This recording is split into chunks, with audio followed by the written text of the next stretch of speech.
ಇವಾಗ ನೋಡಿ, ಮಾಮೂಲಿ ಟ್ಯಾಕ್ಟ್ರಿ ಬಸ್ಸಿಗೆಲ್ಲ ನಾರ್ಮಲ್ ಡೀಸೆಲ್ ಹಾಕ್ತೀವಲ್ವಾ, ಅದು ಹಿಂಗೇನ್ರಿ ಇವಾಗ ಮೊದಲೆಲ್ಲ ಹಿಂದಿನ ಕಾಲದಲ್ಲೆಲ್ಲ ಒಂದು 10 ವರ್ಷದಿಂದ 4 ದಶಲಕ್ಷ ಟನ್ ಅಷ್ಟು ಬೇಕಾಗಿತ್ತು. ಬಟ್ ಇವಾಗೆಲ್ಲ ಹೆಂಗೆ ಅಂದರೆ 18 ದಶಲಕ್ಷ ಟನ್ನು ಡೀಸೆಲ್ ಯೂಸ್ ಮಾಡ್ಕೊತಿದ್ದೀವಿ.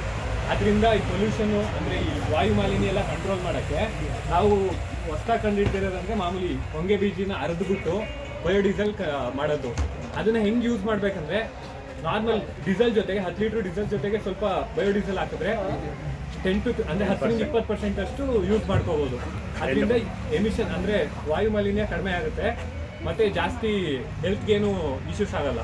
ಸೊ ಇದೇ ಬಯೋಡೀಸೆಲ್ ಅಂತ ಇದು ಮಾಡ್ತೀವಿ. ಇಲ್ಲ ಸೊ ಏನು ಮಾಡ್ತೀರಾ ಅಂದರೆ, ನಿಮ್ಮ ಕಾಡಲ್ಲಿ ಬೀಜಗಳು ಸಿಗುತ್ತೆ, ಆ ಬೀಜಗಳನ್ನ ತಂದು ಕೊಟ್ಟರೆ ನಾವು ಅದರಲ್ಲಿ ಬಯೋಡೀಸೆಲ್ ಮಾಡ್ತೀವಿ. ಹೆಂಗೆ ಮಾಡ್ತೀವಿ ಅಂತ ಅವ್ನು ಹೇಳಿದ್ದು, ಕ್ರಷಿಂಗ್ ಮಾಡಿದಾಗ ಅದು ಎಣ್ಣೆ ಬರುತ್ತೆ, ಆ ಎಣ್ಣೆಯಿಂದ ಬಯೋಡೀಸೆಲ್ ಕನ್ವರ್ಟ್ ಮಾಡ್ತೀವಿ. ಸೊ ಅದಾದ್ಮೇಲೆ ಅದು ಹಿಂಡಿನೇ ಬರುತ್ತೆ.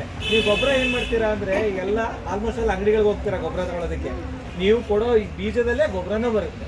ಸೊ ಆ ಗೊಬ್ಬರನೂ ಯೂಸ್ ಮಾಡ್ಬೋದು. ಆರ್ಗ್ಯಾನಿಕ್ ತರಕಾರಿ ಅಂತ ಹೇಳ್ತಾರಲ್ಲ ಇದರಲ್ಲಿ ಸಿಟಿಗಳಲ್ಲಿ, ಇದನ್ನ ಹಾಕಿ ಆರ್ಗ್ಯಾನಿಕ್ ತರಕಾರಿ ಬೆಳೆಯೋದು.